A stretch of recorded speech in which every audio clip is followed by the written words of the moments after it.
እኔ ያልኩት ምናልባት አንቺ በልብሽ ያስቀመጥሽበት ደረጃ ለሱ ላይ መጥን ይችላል። እንደምታስበው አይነት ንጹህ ላይሆንም ይችላል። ሰላም ነይስኪ። ስለዚህ አንድ ሐሳብ አለኝ። ሐሳቡን ምንም ላትወጁ ትችያለሽ፣ ግን በደንብ መጀመሪያ ላይ አዳምጪኝ እሺ?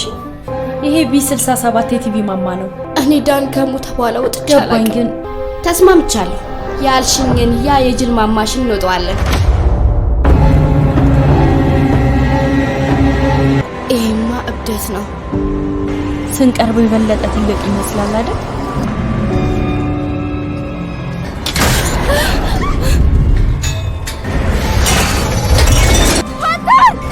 ደህና ሁን ዳን። ወደፊት ብቻ ቀጥይ።